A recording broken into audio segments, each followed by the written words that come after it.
ప్రార్థన చేసుకుందాం. ఇప్పటికే చేశారు, అయినా మరొకసారి ప్రార్థన చేసుకుందాం పరిశుద్ధాత్మ దేవుని సహాయం కోసం. ప్రతి వారిలో ఒక భావం ఏంటంటే, ప్రభువా, మాట్లాడేవారు ఎవరైనా, వాడబడే పాత్ర ఏదైనా మాట్లాడించేది మీరు, వాడుకునేది మీరు కనుక ప్రభువా, మాకు అవసరమైన ఆధ్యాత్మిక ఆలోచనలు, భావజాలాన్ని మాకు అనుగ్రహించమని మనందరం పాడుకుందాం, ప్రార్థన చేసుకుందాం. ప్రభువా, మీకు స్తోత్రాలు నాయనా. ఈ ఉదయకాల వేళలో ప్రశాంతమైన వాతావరణంలో అన్ని సౌకర్యాలు కల్పించబడిన చక్కని నీ సన్నిధానంలో మేము నీ మాటలు వినటానికి ఆశతో ఇష్టపడుతూ ఉండగా మాతో మీరు మాట్లాడి మాకు కావలసిన జ్ఞాన హృదయాన్ని, బుద్ధి హృదయాన్ని, లోబడే స్వభావాన్ని, అనుసరించే విధానాన్ని అనుగ్రహించి మమ్మల్ని దీవించి నీ సారూప్యతలోనికి, నీ పోలికలోనికి మమ్మల్ని మార్చుకొనమని యేసయ్య నామములో వేడుకొనుచున్నాము తండ్రి, ఆమేన్. దైవజనులు చెప్పినట్టు అందం మీద చాలామందికి ఫోకస్ ఉంటుందని అద్దం ముందు చూసుకుంటారు. ఇలా మాట్లాడినప్పుడు నాకు అనిపించింది ఒక ఆలోచన, క్రొత్తగా ప్రభువు ఇచ్చిన ఆలోచన. దేవుడు ఎంత గొప్ప సృష్టికర్త అంటే, మన దేశంలో ఉన్నటువంటి జనాభా వరకే లెక్క పెడదాం, ప్రపంచం పక్కన పెడితే. ఇందులో కవలలలో ట్విన్స్లో కూడా గుర్తింపదగిన తేడా ఉంటుంది. తల్లిదండ్రులు తెలుసు, అందరికీ తెలియదు కదండి. ట్విన్స్ ఇద్దరైనా ముగ్గురైనా తల్లిదండ్రులు ఖచ్చితంగా తెలుస్తుంది, అన్నజల్లులకు ఖచ్చితంగా తెలుస్తుంది. ఏంటంటే ఖచ్చితంగా వారిలో కూడా తేడా ఉంటుందని కదా. సో మనందరిలో రకరకాలైన ముఖ కవళికలు, ముక్కులు వేరు, చెవులు వేరు, అంటే వేరే వేరుగానే కాదు, ఆకృతులు వేరు, ఆకారాలు వేరు, సైజులు వేరు కదా. కానీ మనందరికీ ఉండవలసిన ఒకటే ఒక రూపం, యేసయ్య రూపం. దేవునికి స్తోత్రం కలుగునుగా. ఎవరిని చూసినా మనం బయటికి వెళ్తే, మణిప్రకాష్ బయటికి వెళ్తే మణిప్రకాష్ని చూస్తే ఎవరు కనపడాలి? అయ్యగారికి కనపడితే యేసయ్య. ఎలా కనపడాలి? జులపాలు పెంచుకొని అప్పుడు చూసిన యేసయ్యలా కాదు, ఆయన స్వభావం కనపడాలి. దేవునికి స్తోత్రం కలుగునుగాక. సో మనందరం కూడా రూపాంతర అనుభవం పొందిన వారుగా ఉండాలి. ఈరోజు మీ మధ్య అపోస్తుడైన పౌలు భక్తుడు పడుతున్న పోరాటం అనే దాని మీద మీతో మాట్లాడాలని ఆశ. ఒక 3 వారాల క్రితము 2 వారాల క్రితము మా సహవాసంలో దీన్ని బోధించడం జరిగింది. ఇలా పిలిచినప్పుడు నేను పరిశుద్ధాత్మ దేవునికి ప్రాధాన్యత ఇస్తాను. ప్రార్థన చేసుకున్నప్పుడు నా మదిలో ఉన్నటువంటి కొన్ని వందల సందేశాల్లో ఇది నాకు స్ఫురింప చేయబడి ప్రేరేపణ కలుగుతూ వచ్చింది. ఇది కొద్దిగా సంక్షిప్తంగా, సవివరంగా అందించడానికి ఇది సమయం కాకపోవచ్చు. మా మందిరంలో కూడా 1 అవరే మేము ప్రధాన సందేశానికి సమయం ఇస్తాం. నా భాష, నేను వివరించే విధానం మీకు అందరికీ అర్థమవుతుందండి? అర్థమవుతుందిగా, మంచిది. కొలసీ పత్రిక 2వ అధ్యాయము 2వ వచనం మనం చూసినప్పుడు అపోస్తుడైన పౌలు భక్తుడు లవోదికయ సంఘాన్ని ఉద్దేశించి మాట్లాడుతూ ఒక మాట అన్నారు.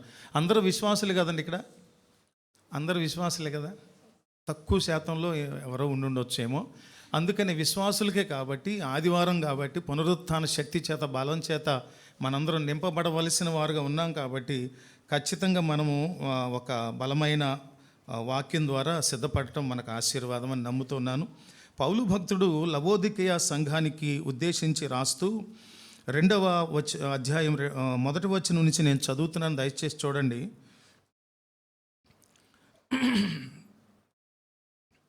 మీ కొరకును లవోదికయ వారి కొరకును శరీర రీతిగా నా ముఖము చూడని వారందరి కొరకును నేను ఎంతగా పోరాడుచున్నానో మీరు తెలిసి కొనగోరుచున్నాను అంటూ ఆయన ఒక వచనాన్ని, 3 ప్రాముఖ్యమైన సంగతులున్న ఒక విషయాన్ని చెప్తున్నారు. తర్వాత వచనంలో ఏమని చెప్తున్నారంటే, వారు ప్రేమయందు అతుకబడి, ఒకటో విషయం వారు ప్రేమయందు అతుకబడి, రెండవది సంపూర్ణ గ్రహింపు యొక్క సకలైశ్వర్యము గలవారై, సంపూర్ణ గ్రహింపు యొక్క సకలైశ్వర్యము కలవారై రెండవది.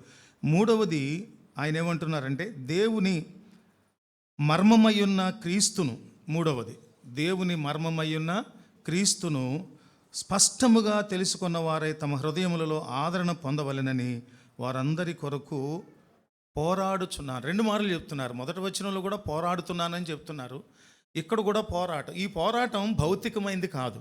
కత్తులు, కటార్లు, గన్నులు పట్టుకొని, అత్యాధునికమైనటువంటి ఆయుధాలు పట్టుకొని చేసేటటువంటి పోరాటం కాదు. ఆయుధాలు లేకుండా ముష్టి యుద్ధం చేసేటటువంటి పోరాటాలు కాదు. తిట్టుకునే పోరాటాలు కాదు. కొట్టుకునే పోరాటాలు కాదు. ఈ పోరాటం ఏంటంటే అంతర్మథనం అంటే ఒక దేవుని పిలుపు దర్శనము కలిగినటువంటి ఒక సేవకుని లోపల జరిగే సంఘర్షణ. ఆ సంఘర్షణలో 3 విషయాలు చెప్తున్నారు. ఆ పోరాటం ఏంటయ్యా అంటే 3 విషయాలు చెప్తున్నారు. మొట్టమొదటిది ప్రేమయందు అతుకుబడాలి. మొదటిది ఏంటంటే ప్రేమయందు అతుకుబడాలి. ప్రేమయందు అతుకుబట్టం అనేసరికి వెంటనే మనకు ఒక వాక్యం గుర్తుకు రావాలి. అదేంటంటే ద్రాక్షవల్లిని నేను, తీగలు మీరు ద్రాక్షవల్లిలో నిలిచి ఉండాలి, అతకబడి ఉండాలి, అటాచ్ చేయబడి ఉండాలి. మనకు పుట్టిన పిల్లలు ఎవరైనా అపరిచితులు వచ్చినప్పుడు మనల్ని అంటుకొని ఉంటారు. వెళ్తారా బయటికి? భయపడిపోతారు. భయం ఉన్నప్పుడు మనము ఆధారపడతాం. ధైర్యం ఉన్నప్పుడు స్వేచ్ఛగా ఉంటాం. అదే కదా మానవ సహజమైన ఏమంటారు దాన్ని, లక్షణం, స్వభావం.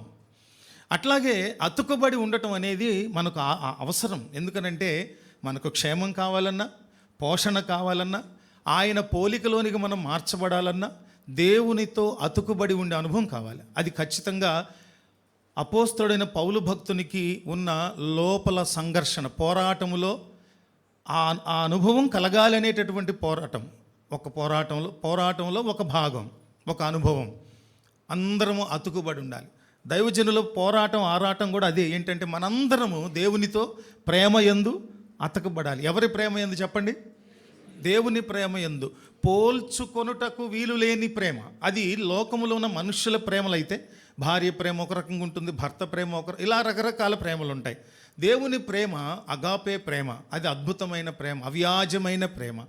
ఈ ప్రేమలో అతకబడి ఉండాలి. లోక సంబంధమైన ప్రేమల్లో కాదు.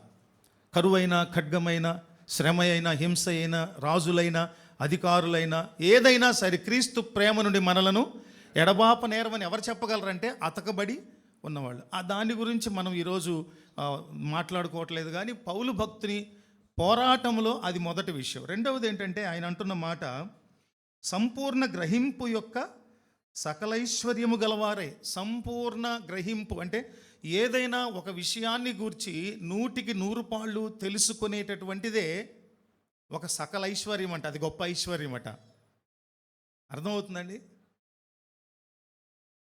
సంపూర్ణ గ్రహింపు యొక్క సకల ఐశ్వర్యం అంటే ఈ రోజున ప్రపంచంలో కొన్ని వందల వేల శాస్త్రాలు ఉన్నాయి కదండి, సైన్సులు ఉన్నాయి చాలా. ఇందులో మనకు ఒక్క సైన్స్లో, ఒక్క శాస్త్రంలో, ఇంజనీరింగ్లో, ఒక్క డివిజన్లో, ఒక్క సెక్షన్లో పరిపూర్ణమైన నైపుణ్యత ఉంటే వెంటనే జాబ్లో అపాయింట్ చేసేసుకుంటారు.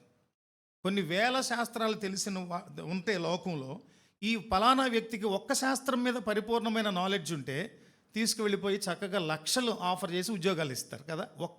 ఒక్కటే అసంపూర్ణంగా ఏ విషయం తెలుసుకున్నా కూడా దానివల్ల మనకేం ప్రయోజనం ఉండదు, సంతృప్తి ఉండదు. దాన్ని ఏమన్నాడంటే, ఏదైనా ఒక విషయాన్ని గురించి సంపూర్ణంగా తెలుసుకునే దాన్ని ఏమన్నాడంటే సకల ఐశ్వర్యం అన్నారు. దానిలో ఉన్నటువంటి లాభం, దానిలో ఉన్న మేలు, దానిలో ఉన్నటువంటి ఆశీర్వాదాన్ని మనం పొందుకోగలం. ఒక బిందువును ఆధారం చేసుకొని, లెక్కలు చదివిన అందరికీ తెలుసు చిన్నప్పుడు, ఒక బిందువును ఆధారం చేసుకొని ఒక వృత్తాన్ని గీయాలంటే ఆ బిందువు దగ్గర నుంచి చుట్టూ తిరిగి వచ్చి ఆ బిందువుని కలపాలి. కలపనంతసేపు అది సంపూర్ణం అవుతుందా, పరిపూర్ణం అవుతుందా? అవ్వదు. అప్పుడు కలిపినప్పుడు, కలపకముందు బిందువు ఎక్కడో తెలుసు, కలిపిన తర్వాత బిందువు ఎక్కడో తెలియదు. అది సంపూర్ణమైనటువంటి అనుభవం. అదే సకలైశ్వర్యం అంటున్నాడు. దాని గురించి కూడా కాదు. కానీ మూడవది ఆయన అంటున్న పోరాటములో ఏ కారణంగా పోరాడుతున్నారనే విషయాల్లో మూడవది ఏమన్నాడంటే ఆయన, దేవుని మర్మమయ్యున్న క్రీస్తు. దేవుని మర్మం. ఇది మనం ఈరోజు ధ్యానం చేద్దాం కొద్దిసేపు ఇవ్వబడిన సమయంలో. దేవుని మర్మమయ్యున్న క్రీస్తు. చెప్పండి అందరూ కలిసి, నీ మర్మమయ్యున్న క్రీస్తు. ఈ మాట చెప్పేలోపు మీకు ఒక జీవిత అనుభవం చెప్తా. అదేంటంటే, యవన కాలంలో ఒక మంచి బిల్డర్ ఉన్నాడంట. చాలా ఇంజనీరింగ్ చేసి బిల్డింగ్ ఆర్కిటెక్చర్ సంబంధించి మంచి బిల్డర్ ఉంటే, ఆయన తన గమనికలో బహు నైపుణ్యం కలిగినటువంటి మరొక కన్స్ట్రక్ట్ చేసేటటువంటి కార్పెంటర్. ఇప్పుడు విదేశాల్లో సాధారణంగా అమెరికాలో లాంటి దేశాల్లో, అగ్రరాజ్యంలో, సంపన్న దేశంలో అన్ని వుడ్తో కడతారు ఎక్కువగా.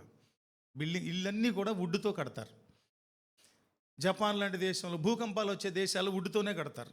అది పడినా పెద్ద దెబ్బ తగలదు, ఇబ్బంది ఉండదు. ఇంకోటి, చలి ప్రాంతాల్లో వుడ్ అక్కడికక్కడికి ఆపేస్తుంది, అది చల్లబడిపోయి ఇబ్బంది కలిగించదు. అలాంటి చోట చాలా నైపుణ్యంగా ఇల్లు కడుతున్నాడట అతను. చాలా నైపుణ్యంగా ఇల్లు కడుతుంటే ఈ కాంట్రాక్టర్కి ఇంకెక్కువ అవకాశాలు వస్తాయి. అంతే కదండి, మనకు ఎవరైనా పని ఇచ్చినప్పుడు దాన్ని అద్భుతంగా ఆ యజమాని ఉద్దేశించిన దానికంటే రమ్యంగా చాలా బాగా చక్కగా కట్టేస్తే, ప్లాన్లో ఉన్నటువంటి దాన్ని ఎగ్జిక్యూట్ చేసి అద్భుతంగా కట్టేశారనుకోండి, ఏం చేస్తారు వీళ్ళు? ఇంకొక 10 మందికి రికమెండ్ చేస్తారు కదా. అట్లా తన వ్యాపారం బాగా పెరిగిపోయింది, గొప్పవాడైపోయాడు, చాలా గొప్పవాడైపోయాడు. బికాజ్ ఎవరి వల్ల?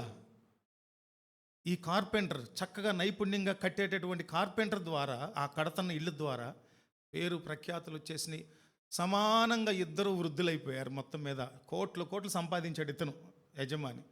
ఇతను బాగా నైపుణ్యంగా పనిచేస్తున్నాడు. కానీ ఒక దశకు వచ్చేసరికి విసుగు వచ్చేసింది ఆయనకి.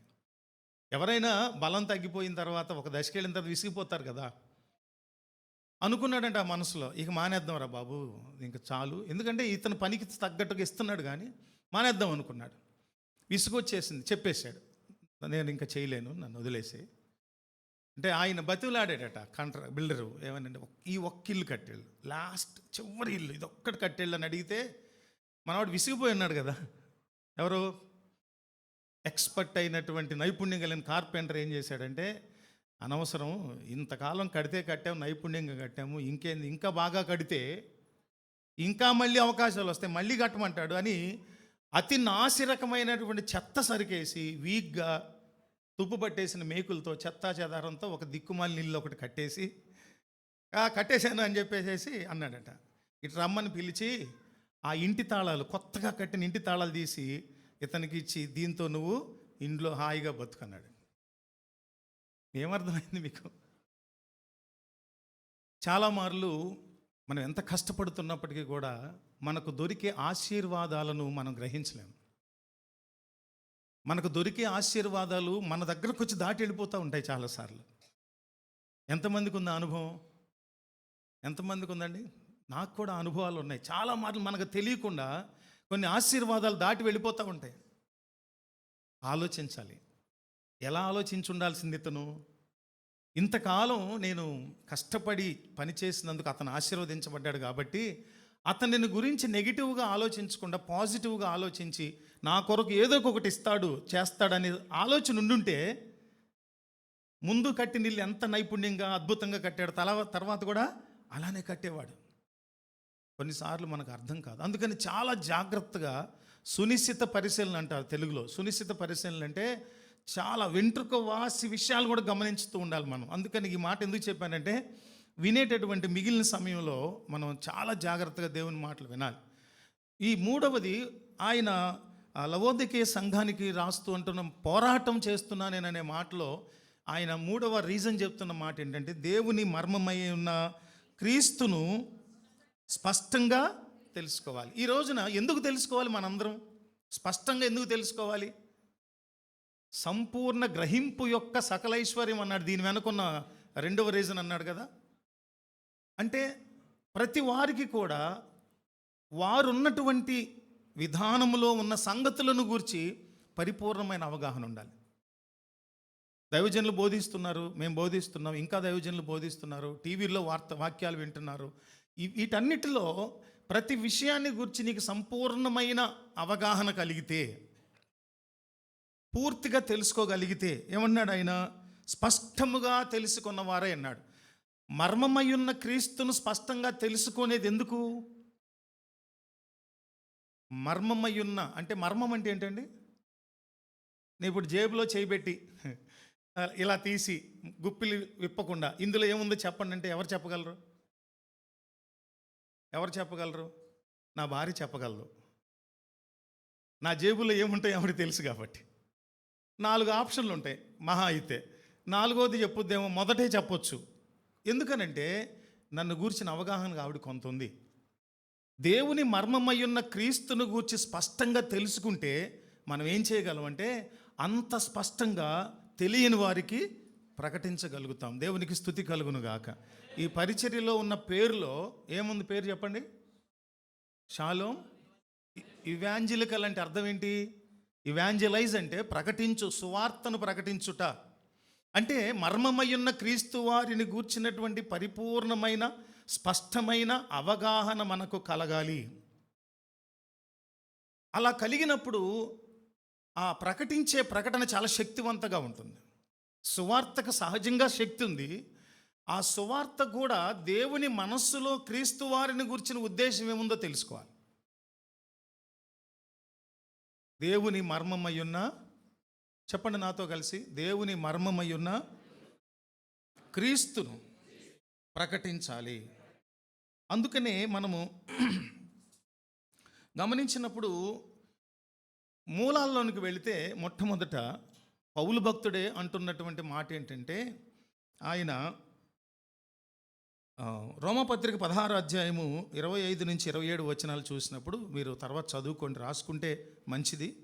ఎందుకంటే మనకు మెమరీ ఉండదు కాబట్టి రాసుకోవటం చాలా మంచిది. రాసుకున్నప్పుడు చాలా ఉపయోగం. అదేంటంటే ఒక నేషనల్ జియోగ్రఫిక్ ఛానల్లో ఒకసారి చూశాను నేను. అదేంటంటే మనకున్న పశువులకు పొదుగులో పాలు పితుకుతాం కదా మనము. అవి పాలు ఏర్పడినప్పుడు, సూడి గేదెకు పాలు ఏర్పడినప్పుడు, ఆవుకో లే మేకలకు పాలు ఏర్పడినప్పుడు అవి ఉట్టి నీళ్ళే వస్తాయట ఆ పొదుగులో. ఆ రీసెర్చ్లో తెలుసుకున్నారు వాళ్ళు, నేను చూశాను. ఉట్టి నీళ్ళే వస్తాయట. కానీ ఈ పశువులు ఏం చేస్తాయంటే తిన్న ఆహారాన్ని పడుకొని ఏం చేస్తూ ఉంటాయి? నెమర వేస్తున్నప్పుడు ఆ నెమర వేత జరిగే సమయంలోనే ఆ నీళ్ల వంటి పాలకు ఎక్కడ లేనంత సౌష్టము, పౌష్టికత వచ్చేస్తుందట. పౌష్టికత అంటే ఒక పాలు తాగి మనిషి బతికేయచ్చు ఏమీ తినకుండా. అన్నాలు ఇవి అవి స్ప్రౌట్స్. ఈ మధ్య ఆరోగ్యం ఎక్కువ అయిపోయింది కదా అందరికీ, ఆరోగ్య సూత్రాలు. ఒక్క పాలు తాగి బతికేయచ్చు. దాని పాలను ఏమన్నారు? సంపూర్ణ ఆహారం అంటారు కదా. ఆ బలమంతా కూడా ఆ పాలకి నెమర వేయటం ద్వారానే వస్తుందట. ఇప్పుడు రాసుకుంటే ఏమవుతుందంటే మనం చక్కగా చూసి ఈ విషయమా ఓహో అని మనం తర్వాత నెమర వేసుకున్నప్పుడు స్పష్టంగా ఆ అవగాహన మన హృదయంలో స్థిరపరచబడుతుంది కదండి. అందుకే రాసుకోకపోతే మీకు మంచి సూపర్ కంప్యూటర్ ఉంది కదా ఇక్కడ, దాని దగ్గర రికార్డ్ చేసుకోండి, మంచిది.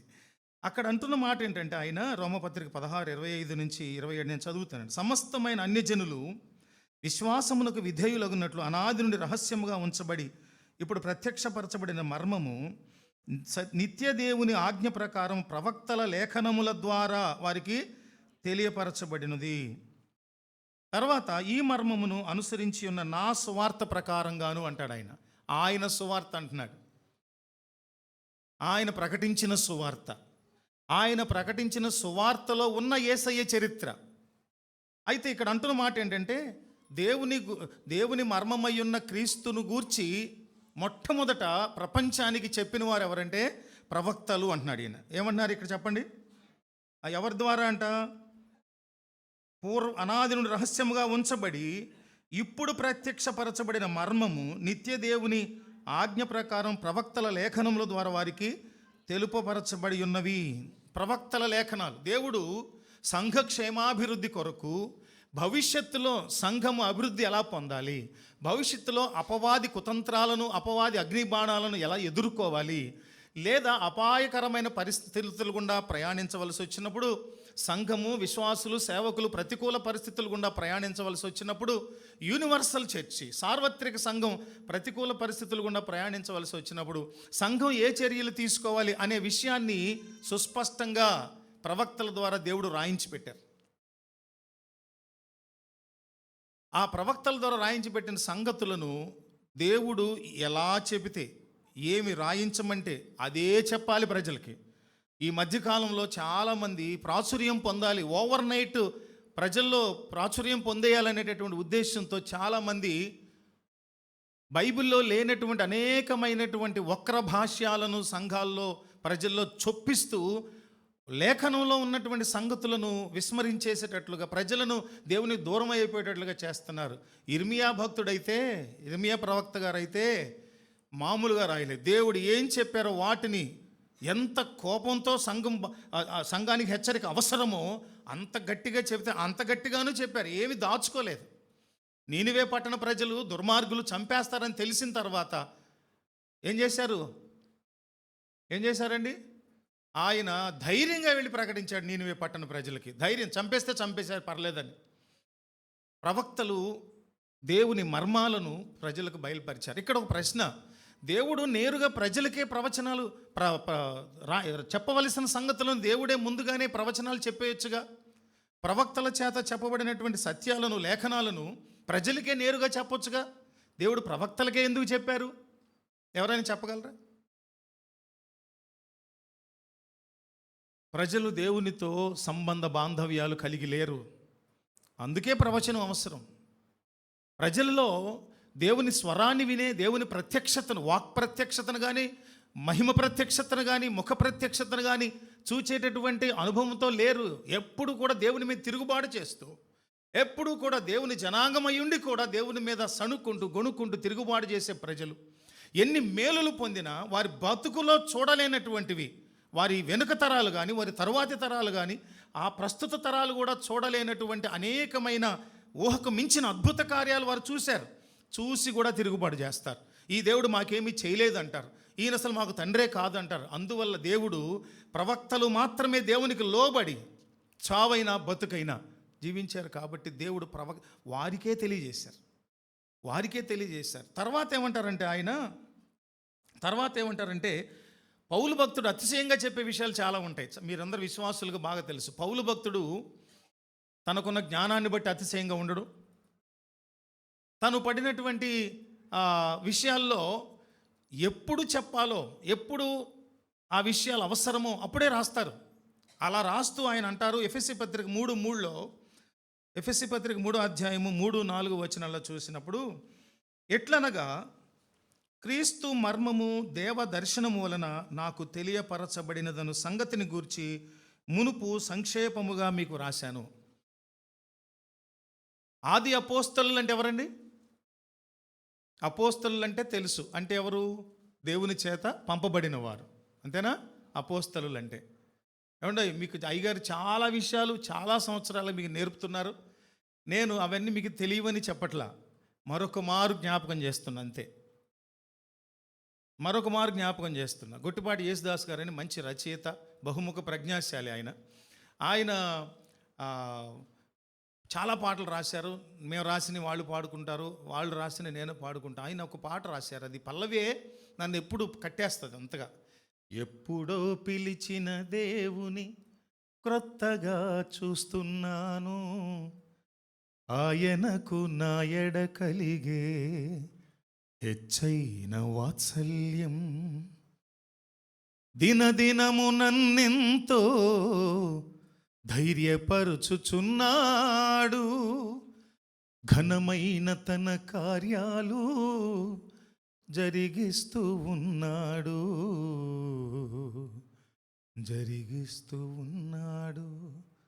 ఎప్పుడో పిలిచిన దేవుని క్రొత్తగా చూస్తున్నాను. ఎలా ఉందండి అనుభవం? మనందరినీ కూడా దేవుడు రక్షించుకున్నది ఎప్పుడో 10 ఏళ్ళు, 20 ఏళ్ళు, 15 ఏళ్ళు సేవకు పిలిచి ఎన్నో సంవత్సరాలు అయ్యి ఉండొచ్చు. కానీ దేవుణ్ణి ఎప్పుడు కూడా ఎలా చూడగలగాలి? కొత్తగా చూడగలగాలి. అందుకే చెప్తున్నా, ఈ ఆలోచనలో ప్రభు నాతో ఏదైనా మాట్లాడితే బాగుంటుందని ఆలోచన ఉన్నప్పుడు చక్కగా దేవుడు మాట్లాడతారు కదండి. అందుకనే పౌలు భక్తుడు అంటారు, ఆ రోజున పాత నిబంధనలో ప్రవక్తల ద్వారా దేవుని మర్మాలను బయలుపరిచారు, ఇప్పుడేమో ఆయన అపోస్తలుడనైన నాకు తన మర్మాన్ని బయలుపరిచారు. అంటే ఇక్కడ గమనించాల్సింది ఏంటంటే, ఎవరైతే డిసైపుల్స్గా ఉంటారో, ఆది అపోస్తలు అంటే ఆ 12 మంది, ఇంకొక మాటలో మేడగదిలో సమకూడినటువంటి పెంతెకొస్తు పండుగ దినాన అనగా అపోస్తల కార్యములు 2వ అధ్యాయంలో ఆ మేడగది మీద శిష్యులందరూ ఉన్నప్పుడు వారి మీదకి పరిశుద్ధాత్మ దేవుడు దిగి వచ్చినట్లుగా, వాగ్దానం చేయబడినట్లుగా పంపబడినటువంటి ఆత్మ దిగినప్పుడు 120 మంది ఉన్నారన్నారు. వాళ్ళందరూ ఆది అపోస్తలు. వాళ్ళందరూ కూడా హతసాక్షులు అయిపోయారు. క్రీస్తు వారి పునరుత్థానాన్ని ప్రకటించే క్రమంలో ప్రాణాలు లెక్క చేయలేదు. అటువంటి అపోస్తలుని పౌలు భక్తుడు అంటున్న మాట అన్నమాట. ఎట్లనగా క్రీస్తు మర్మము దేవ దర్శనము వలన నాకు తెలియపరచబడిందన్న సంగతి మునుపు మీకు సంక్షేపంగా చెప్పా, క్లియర్గా వివరించి రాశాను మీకు. అందువల్ల ప్రవక్తలకు దేవుని యొక్క మర్మమైన క్రీస్తును దేవుడు బయలుపరిచారు, సంఘానికి అవసరమైన సంగతులను. క్రొత్త నిబంధనలో పౌలు భక్తునికి క్రీస్తు మర్మాన్ని కూడా తెలియపరిచారు. ఇంకొక మాట అంటే అపోస్తులైన మాకు తెలియపరచబడుతున్నది అంటున్నారు. అందుకని మనందరం కూడా ఎక్కడికి రావాలంటే విశ్వాసి స్థాయి నుంచి శిష్యరికములోకి రావాలి. అంటే సువార్తను ప్రకటించేటటువంటి పనిలోనికి రావాలి. అర్థమవుతుందండి? ఈరోజు నా ఉద్దేశం అదే, మూలమైనటువంటి ఆలోచన అదే. ఏంటంటే విశ్వాసి ఎలా మారాలి? సువార్తికునిగా, శిష్యునిగా రావాలి. అదే ఇవాంజలిస్టిక్ చర్చ్, సువార్త సంబంధమైన ప్రకటించే సంఘం. దాని మీదే నాకు ఈ ఉద్దేశాన్ని ప్రభువు చెప్తూ వచ్చారు. అందుకని పౌలు భక్తుడు అంటున్నటువంటి మాట ప్రకారంగా ఆయనకే ఆ మర్మాలు, మత్తయి సువార్త 13వ అధ్యాయము 10-14 వచనాల్లో చూసినప్పుడు యేసుక్రీస్తు ప్రభువారు చెప్తారు. తరువాత 13:10-14 నేను కొన్ని వచనాలు చదువుతా. 11వ వచనంలో 10-11 తరువాత శిష్యులు వచ్చి, నీవు ఉపమాన రీతిగా ఎందుకు వారితో మాట్లాడుచున్నావని ఆయనను అడుగగా, శిష్యులతోనేమో ఉపమాన రీతిగా మాట్లాడకుండా సమకూడినటువంటి ప్రజలందరిలో వారికి జ్ఞానం తక్కువ, చాలామందికి ఆలోచనలు తక్కువ, పామరులు ఉంటారు, చదువులు ఉంటారు, ఎందరున్నా కూడా వారికి దేవుని ఉపదేశాలు అర్థం కావాలని, దైవరాజ్య సువార్త అర్థం కావాలని ప్రభువారు ఏం చేసేవారంటే ఉపమానాలతో చెప్పేవారు.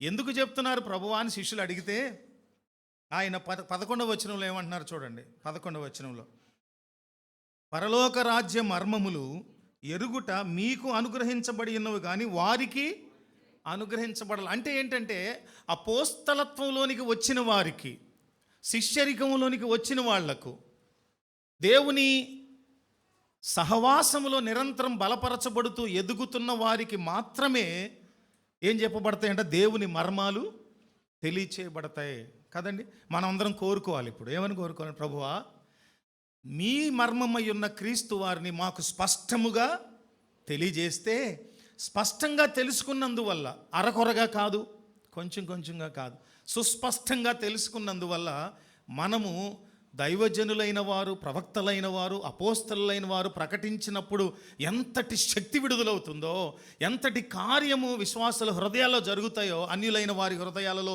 జరుగుతాయో, ప్రతి వ్యక్తి, మీరు సహోదరులు ఎవరు ప్రకటించినా కూడా అంతే శక్తి విడుదలయ్యి దేవుని మర్మమై ఉన్న క్రీస్తు వారి సువార్త లోకానికి ప్రకటించబడుతుంది. ఎంత కార్యం జరుగుతున్నప్పుడు మనం అనుకుంటాం సువార్త ప్రకటించడం, దేవుని మర్మమై ఉన్న క్రీస్తు వారిని ప్రకటించడం సేవకుల పనిలే, మాకు సంబంధం లేదు అనుకోవద్దండి. Today I want to encourage you. ఈ మాట ద్వారా మిమ్మల్ని ప్రోత్సహించాలని ఆశపడుతున్నా నేను. అందుకని ఇక మనం నేరుగా వాక్యంలోనికి వెళ్ళినప్పుడు నేను 4 విషయాలు చెప్తా. చూడండి, కొలస్సీ పత్రిక, ఒక్క నిమిషం, నేను స్కిప్ అవుతూ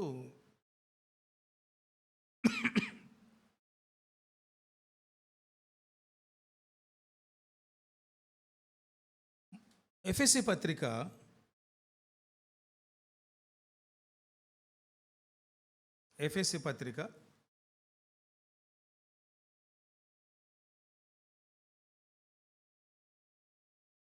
మొదటి అధ్యాయము 7-9 వచనాలు చదివితే, దాని ముందు నుంచి కూడా ఉంటే తర్వాత చదువుకోండి. ఆ దేవుని కృపా మహదైశ్వర్యమును బట్టి ఆ ప్రియుని యందు ఆయన రక్తము వలన మనకు విమోచనం, అనగా మన అపరాధములకు క్షమాపణ మనకు కలిగి ఉన్నది. కాలము సంపూర్ణమైనప్పుడు జరగవలసిన ఏర్పాటును బట్టి ఆయన తన దయా సంకల్పము చొప్పున తన చిత్తమును గూర్చిన మర్మమును మనకు తెలియజేసి, మనకు సంపూర్ణమైన జ్ఞాన వివేచన కలుగుటకు ఆ కృపను మన ఎడల విస్తరింపచేసును.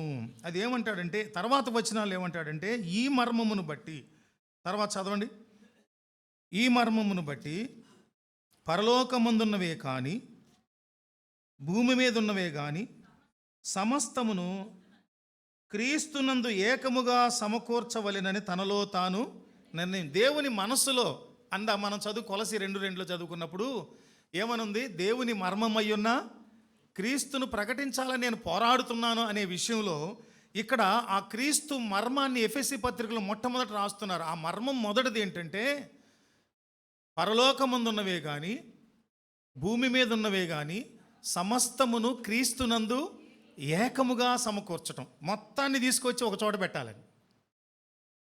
పరలోకము భూలోకము ఏకమైన సందర్భాలు ఏమైనా ఉన్నాయా? లేవా? యేసయ్య రూపాంతరపు కొండ మీదకి వెళ్ళినప్పుడు మోషే ఏలియాలు ఎక్కడికి వచ్చారు? ఆ కొండ మీదకి వచ్చారు. యేసయ్య శిష్యులతో, ముగ్గురు శిష్యులతో వెళ్ళినప్పుడు ఆ కొండ మీదకి దిగి వచ్చినప్పుడు శిష్యులు దేవుని యేసుక్రీస్తు ప్రభువారి రూపాంతర అనుభవాన్ని కన్నులారా చూశారు. యేసయ్య పుట్టినప్పుడు లోకాసు వార్తలో 2వ అధ్యాయంలో చూస్తాం, పరలోకపు సైన్య సమూహములు భూమి మీదకు దిగి వచ్చేసినాయి. అంటే అర్థం ఏంటి? పరలోకం భూలోకం ఏకమైపోయాయి. చాలామంది హనోకు లాంటి వారు, గొప్ప గొప్ప భక్తులు, ఏలియా లాంటి వారు, వీళ్ళందరూ కూడా ఏమైపోయారు? శరీరాలతో పరలోకంలోకి వెళ్ళిపోయారు. దేవుని ఉద్దేశం ఏంటంటే మనందరం కూడా ఎప్పుడో తెలియదు కానీ అతి త్వరలో ఈ మర్త్య శరీరాలను వదిలిపెట్టేసి మహిమ శరీరాలు ధరించుకొని ప్రభు అయిన యేసయ్యను ఎదుర్కొంటాం. అప్పుడు మనం పరలోకానికి వెళ్ళిపోతాం. పరలోకము భూలోకం ఏమైపోతాయి? ఏకమైపోతాయి. అర్థమైందండి? దేవుని ఉద్దేశం, దేవుని మనస్సులో క్రీస్తు వారిని గూర్చిన మర్మం మొదటిది చెప్తూ ఆయన మొదటిది ఏమంటారంటే, పరలోకముందున్నవే కానీ భూమి మీద ఉన్నవే కానీ సమస్తమును క్రీస్తునందు ఏకముగా సమకూర్చబడాలి. అందుకని ఎవరైతే బయట ఉన్నారో, క్రీస్తుని ఎరగకుండా బయట ఉన్నారో, ఏమంటే ఇంకొక మాట, అన్యులు అంటే ఎవరు తెలుసా? ఎంఎల్ఎండి కమ్యూనిటీలో ఎప్పటి నుంచో ప్రభువుని నమ్ముకున్నారండి. ఇది క్రైస్తవులు అనబడే వాళ్ళు కాదండి. క్రీస్తుని ఎరగని ప్రతివాడు అన్యుడే. ప్రభువుని అంగీకరించని, క్రీస్తుని ఎరగని ప్రతివాడు కూడా అన్యుడే. అందుకని బయట ఉన్నటువంటి అన్య జనాంగం ఉన్నారే, వారందరూ కూడా మనవలే మహిమ శరీరంతో పరలోకానికి వెళ్ళిపోవాలి. దేవుని ఉద్దేశం అది జరగాలంటే మనం ఏం చేయాలంటే దేవుని మర్మమయ్యున్న ఈ క్రీస్తు వారిని గురించి బయట, అబ్బాయి నువ్వు ఇక్కడ ఉండటానికి కాదబ్బాయి, నువ్వు కూడా ఎక్కడికి రావాలి? నేను వెళ్తాను, నాకు ఆ ఆధిక్యత ఉంది, నేను తెలుసుకున్నాను దేవుని మర్మాన్ని. అది మొదటిది. నేను ముగిస్తా, టైం అయిపోయే దగ్గరకు వచ్చింది. రెండవది ఏంటంటే, రెండవ విషయాన్ని పౌలు భక్తుడు ఎఫెసీ పత్రికలోని 3వ అధ్యాయంలో 5-6 వచనాల్లో అంటారు. ఏమని అంటారు? ఎఫెసీ పత్రిక 3వ అధ్యాయం 5-6 వచనం, ఈ మర్మం ఇప్పుడు ఆత్మ మూలముగా దేవుని పరిశుద్ధులకు, అపోస్తలులకు, ప్రవక్తలకును బయలుపరచబడి ఉన్నట్లుగా. ఇందాక నేను చెప్పిందే ఇక్కడ రుజువు చేయబడతా ఉంది ఈ వచనంలో. ఎవరికి చెప్పబడ్డాయి మర్మాలు? పూర్వకాలమందు ఎవరెవరికి తెలియబడ్డాయి అన్నారండి? ప్రవక్తలకును, పరిశుద్ధులైనటువంటి అపోస్తలులకును, ప్రవక్తలకు బయలుపరచబడినట్లు పూర్వకాలమందు మనుషులకు తెలియపరచబడలేదు. ఈ మర్మమేమనగా అంటూ అక్కడ 3 విషయాలు చెప్తున్నాడు పౌలు భక్తుడు. మళ్ళీ ఆ రెండవ మర్మంలో ఇమిడి ఉన్న 3 సంగతులు. ఒకటి, అన్యజనులు సువార్త వలన క్రీస్తు యేసునందు యూదులతో పాటు సమాన వారసులు కావాలి. ఎంత జ్ఞానం అండి పౌలు భక్తునికి! దేవుని మనస్సు నెరిగే జ్ఞానం. దేవునికి స్తోత్రం కలుగును గాక. దేవుని హృదయాన్ని, దేవుని సంకల్పాన్ని, దేవుని చిత్తమును గ్రహించగలిగిన మనస్సును దేవుడు అనుగ్రహించారు. దేవునికి మహిమ కలుగును గాక. ఈరోజున మనకు కూడా పౌలు భక్తుని ద్వారా, ఆది అపోస్తలుల ద్వారా, ప్రవక్తల ద్వారా చెప్పబడిన దేవుని మర్మమయ్యున్న క్రీస్తును గూర్చిన అవగాహనను మనకు అనుగ్రహిస్తున్నది. ఎందుకనంటే ఆయనను గూర్చినటువంటి వివరణ పరిపూర్ణంగా తెలుసుకుని అనేకులను మనవలే ఆశీర్వదించబడిన వారిగా చేయాలని. ఇందులో పేతురు భక్తుడికి కూడా ఒక ఆలోచన ఉండేది. మా దేవుడు యూదులకే, ఇంకెవరికి కాదు. మా దేవుడి దీవెనలు యూదులకే అనుకునేవాడు మనసులో. దేవుడు ఒకరోజు మధ్యాహ్నం వేళ మేడగదిలో ఉన్నప్పుడు ఒక పాఠం చెప్పారు. 4 చెంగులు పట్టుకున్న ఒక దుప్పటి సకల విధములైన చతుష్పాద జంతువుల చేత నింపబడి ఆయన ముందుకు తీసుకురాబడి వీటన్నిటిని చంపుకొని తినమంటే అబ్బే నేను తినన్నాడు. అలా ముమ్మారు జరిగింది.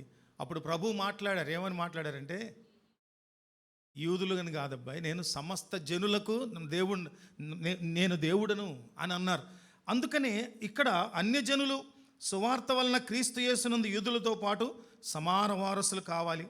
తర్వాత ఒక శరీరం అందలి సాటి అవయవాలు కావాలి. ఒక శరీరం అందు సాటి అవ్వాలంటే చెయ్యి ఒకటి, ఈ చెయ్యి ఒక దిక్కు, ఈ చెవి ఒక దిక్కు, ఈ కాలు ఒక దిక్కు వెళితే ఎట్లా వెళ్తుందండి?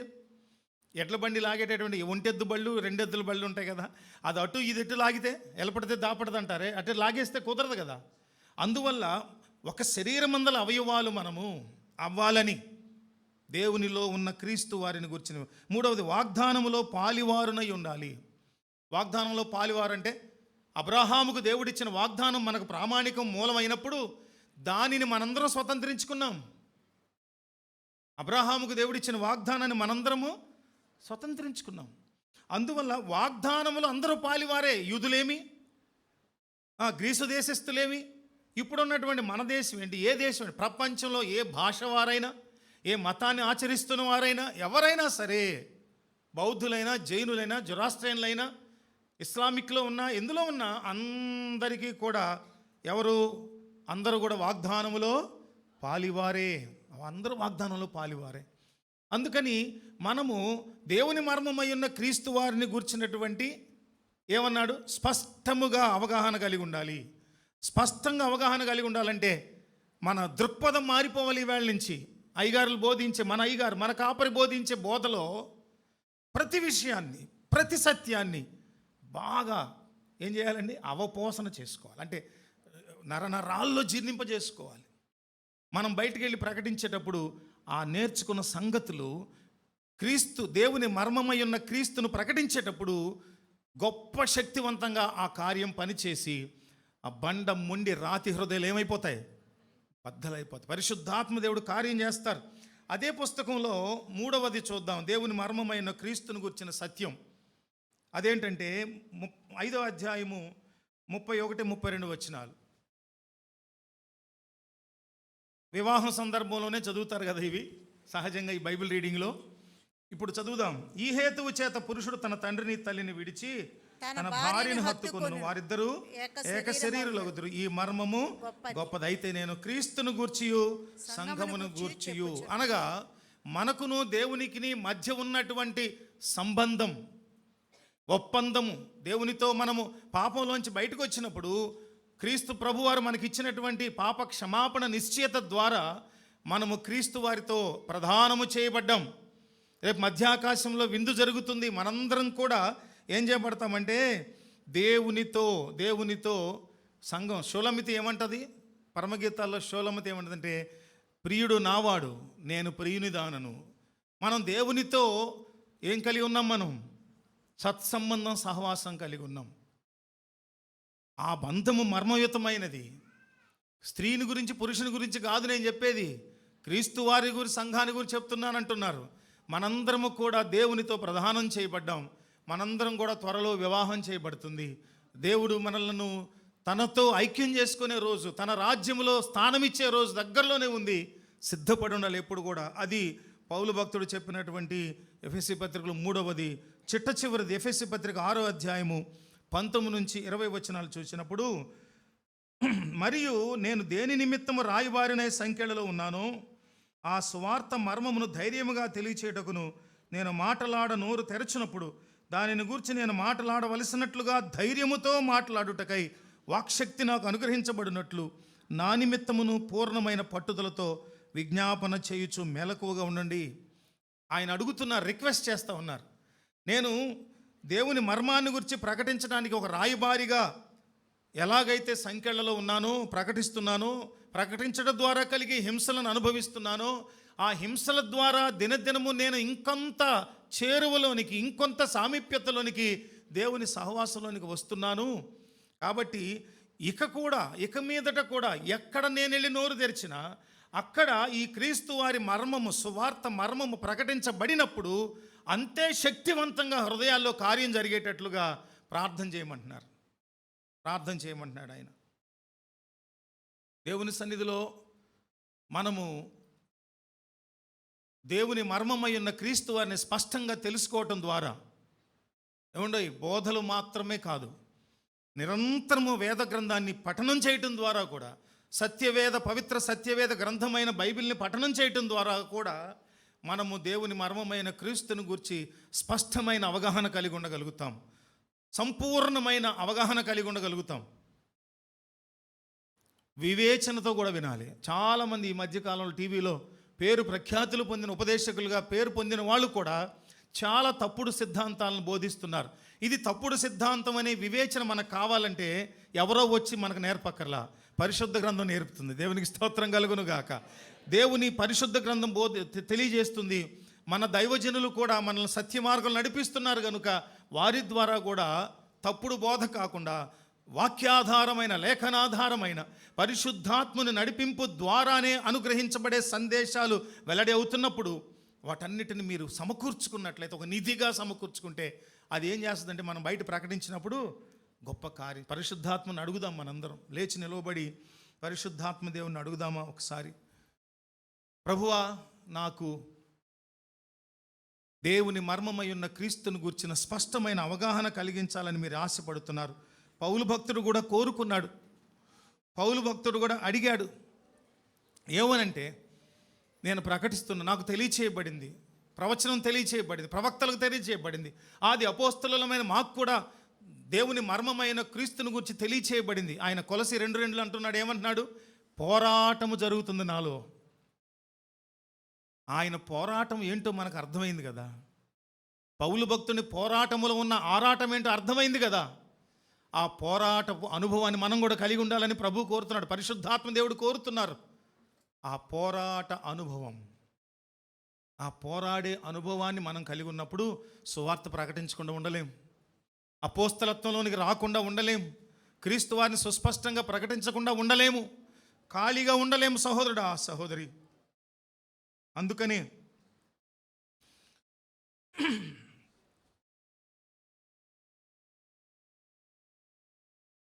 సువార్తలో ఉన్నటువంటి శక్తిని మనం గ్రహించాలి. పౌలు భక్తుడు అంటారు దెస్సలోని సంఘానికి రాస్తూ, మేము ప్రకటించిన సువార్త ఎంతటిదంటే అది శక్తివంతమైనది, పరిశుద్ధాత్మతో నిండినటువంటిది, సంపూర్ణ నిశ్చయతతో నిండినటువంటిది అంటాడు. సువార్త అంత శక్తివంతమైంది, సువార్త అంత బలమైనది. ఒక దైవజనులు అంటారు, ఇది డివైన్ డైనమిట్ అంటారు. అంటే అది పరమాణువు కంటే కూడా మహాశక్తివంతమైనది అంటారు. అందుకని ఈ రోజున పరిశుద్ధాత్మ దేవుడు మనకు కలిగించిన అవగాహన కొలది మనందరం కూడా ప్రభు సన్నిధిలో అడుగుదాం. ప్రభువా, మొట్టమొదట మా దైవజనులు దేవుని మర్మమై ఉన్న క్రీస్తును ప్రకటించేటప్పుడు వారికి వాక్శక్తిని అనుగ్రహించండి ప్రభువా, వారికి ఆలోచనలు అనుగ్రహించండి, లేఖనాధారమైన సత్యాలను బలముగా ప్రకటించున్నట్లుగా ఆత్మచేత నడిపించండి అని ప్రార్థన చేద్దాం. రెండవదిగా, ప్రభువా, విన్నాను ఈ రోజున కొన్ని సంగతులు, ఎన్నో సంవత్సరాలుగా వింటూ ఉన్నాను, రేపు కూడా వినబోతా ఉన్నాను. కానీ నేను కూడా దేవుని మర్మమై ఉన్న క్రీస్తు వారిలో ఉన్నటువంటి ఆ శక్తిని, సత్యాన్ని తెలుసుకొని ఊరకుండక అనేకులకు నేను ప్రకటిస్తాను. అయ్యా, రాబోయే సంవత్సరానికి నేను ఇంకొకళ్ళని తీసుకొస్తాను సన్నిధికి. అప్పుడు సంఘ సరిహద్దులు విశాలపరచబడతాయి, దైవరాజ్య సువార్త ఇంకా విరివిగా, ఇంకా బలముగా ప్రకటించబడుతుంది.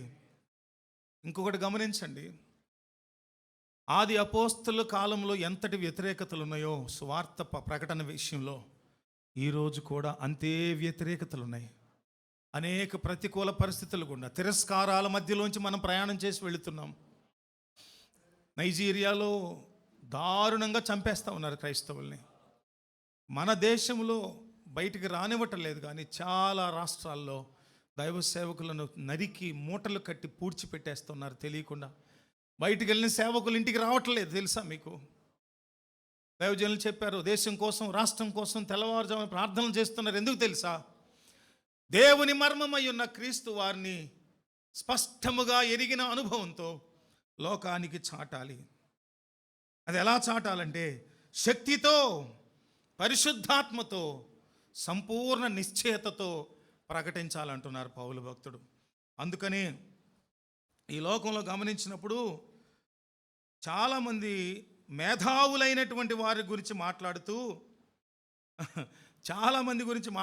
ప్రతి మేధావి దేశంలో, ప్రపంచంలో అనేకమైన విషయాలను కనుక్కున్నటువంటి వారు, థామస్ ఆల్వా ఎడిసన్ కానీ, బల్బు కనుక్కున్నవారు కానీ, రైలు ఇంజిన్ కనుక్కున్న, టెలిఫోన్ కనుక్కున్నవారు, అత్యంతరం ఎంతమందికి ఉన్న బుర్ర, తల, మెదడు, తెలివి, మేధస్సు ఏదైతే ఉందో అదంతా కూడా ఏమంటారు తెలుసా? క్రీస్తు వారే వారి బుర్రలో జ్ఞానముగా ఉండి సమస్తము నడిపిస్తూ వచ్చారు. ఈ రోజున దేవుని మర్మమై ఉన్న క్రీస్తు వారిని ప్రకటించడానికి మనకు దేవుని శక్తి కావాలి. ఆ శక్తి కొరకు మనం అడుగుదాం. విశ్వాసులుగా మనకు ఆ బాధ్యత ఉంది. క్రీస్తు వారు మిగిల్చి వెళ్ళినటువంటి పనినంతా మనం చేయాలి. దైవజనుని అడుగు జాడలు. అందుకని ప్రవక్తలైన వారికి, ఆది అపోస్తులైన వారికే దేవుని చిత్తమును గురించిన మర్మాన్ని దేవుడు తెలియచేశారు. అందుకని దైవజనుని ఉపదేశాన్ని నిర్లక్ష్యం చేయకండి. దేవుని మాట మొదలైతే దైవజనుల నోట మన దగ్గర, మన హృదయంలో రికార్డ్ అయిపోవాలి.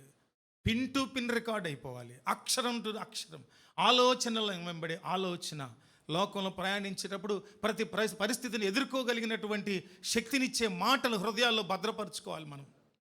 అందుకని పౌలు భక్తులు లవోదికీయ సంఘానికి రాస్తూ అంటున్నటువంటి మాటలు ఏమంటున్నాడు తెలుసా? నా పోరాటము ఈ కారణంగానే పోరాడుతున్నా నేను. అందుకని దేవుని మర్మమై ఉన్న క్రీస్తును కూర్చిన స్పష్టత మనలో రోజు పరిశుద్ధాత్ముడు అనుగ్రహించుదురుగాక.